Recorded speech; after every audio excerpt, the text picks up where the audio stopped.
তিনি একটি দলের প্রধান, পাশাপাশি তিনি ডাকসুর সাবেক ভিপি। তো এমন একজন ব্যক্তিকে এভাবে করে পিটানো এবং যেটা আমরা মিডিয়ার মাধ্যমে দেখেছি খুবই মর্মান্তিক। তো আমাদের কাছে মনে হয় যে টোটাল ঘটনাগুলি একটি পরিকল্পিত এবং এটি বাংলাদেশের রাজনীতির জন্য অশনি সংকেত বটে।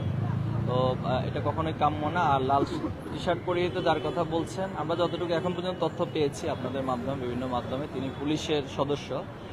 তবে তিনি আবার অন্য কোনো দলের হয়ে কাজ করেছেন কিনা, ওনার টোটাল মুভমেন্টটা এবং মোটিভটা বেশ আক্রমণাত্মক ছিল, যেটা স্বাভাবিক কোনো পেশাদারিত্বের জায়গা ছিল না। তো নিঃসন্দেহে আশা করি ওনাকে চিহ্নিত করা হোক এবং ওনার পরিচয় এবং ওনার মাধ্যমে এটাকে তদন্ত করা হোক, আমরা সেটা প্রত্যাশা রাখছি। সামনে তো ডাকসুর নির্বাচন এবং তিনি ডাকসুর সাবেক ভিপি, তো তার উপর হামলা, এটা আসলে ঐকেন্দ্রিক কোনো বার্তা দেয় কিনা? দেখুন, এটা তো ওভারঅলি আমরা বলছি যে এটি অশনি সংকেত। এভাবে করে পিটানো একটা রাজনৈতিক কর্মসূচিকে যদি সরকার থ্রেট মনে করে, সেটাকে বাধা দেওয়ার অনেক প্রক্রিয়া আছে। বাট এভাবে করে হামলা করা, এভাবে করে নির্যাতন করা এবং অনেকটা ওনাকে হত্যার উদ্দেশ্য বলা চলে, যে পরিচিশনে উনি চলে গিয়েছেন, এটা কখনোই কাম্য নয়। আর ডাকসু নির্বাচন আগামী 9 সেপ্টেম্বর হতে যাচ্ছে।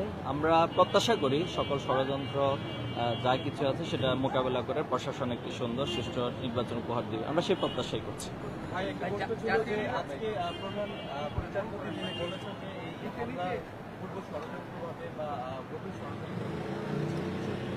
দেখুন, আমি তো বললাম এটি একটি উদ্বেগজনক ঘটনা এবং অশনি সংকেত। এটা কখনোই কাম্য না। এটা টোটাল মোটিভটাই আমাদের কাছে অস্বাভাবিক মনে হয়েছে।